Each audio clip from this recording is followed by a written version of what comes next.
ఈ రాష్ట్రంలో social media ఉంది, మీ దగ్గర ఛానల్స్ 4 ఉండొచ్చు, కానీ లక్షలాది కోట్లాది ఛానల్స్ ప్రజల చేతుల్లో ఉన్నాయని ఈ సందర్భం మనం చేస్తున్నాం.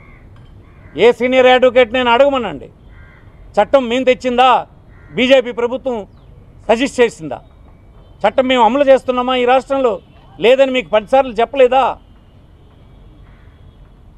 కోర్టులో కావాలంటే కోర్టులో కూడా ప్రభుత్వం తరఫున మా న్యాయవాదులు వివరించలేదా? దేశమంతా కాన్సెస్ వచ్చిన తర్వాతే చేస్తామన్న మాట చెప్పలేదా? శివాయి జమాదార్ అనే భూములు ఉంటాయి. శివాయి జమాదార్ అంటే రాష్ట్రంలో ప్రజలకు తెలియకపోవచ్చు.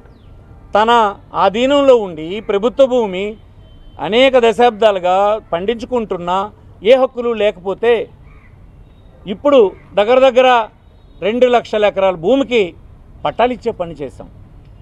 జగన్మోహన్ రెడ్డి మీకు భూములు తీసుకునేలా కనిపిస్తున్నాడా?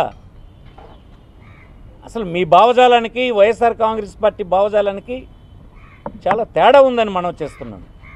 మీరేనాడు ఒక పేదవాడికి ఒక రైతుకి ప్రయోజనం అయ్యే పని ఎప్పుడైనా నువ్వు చేసావా? వాళ్ళందరి మీద వ్యాపారం చేయాలని మీరు చూశారు. వాళ్ళ భూములు తీసుకొని రాజధానిని ఒక వ్యాపార కేంద్రంగా రియల్ ఎస్టేట్ వ్యాపారంగా చేయాలని మీరు ప్రయత్నం చేశారు. మీకు జగన్మోహన్ రెడ్డికి లెక్క అని అడుగుతున్నాను. నువ్వు వ్యాపారం చేయాలని చూస్తే దాంట్లోనే 5 లక్షల మంది నిరుపేదలకు ఇళ్ల స్థలాలు ఇచ్చినటువంటి వాడు భూములు తీసుకున్నవాడు అవుతాడా? మీ ఆలోచనలు మీ ఆరోపణలకు ఏమైనా అర్థం ఉందా అని అడుగుతున్నాను నేను. ఎప్పటికైనా విజ్ఞులైనటువంటి వాళ్ళు సమాజాన్ని తప్పుతో పట్టించడం అనేది నేరమని ఈ సందర్భం మనం చేస్తున్నాం. ఈ రాష్ట్ర ప్రభుత్వం టైటిలింగ్ యాక్ట్ని అమలు చేయదు.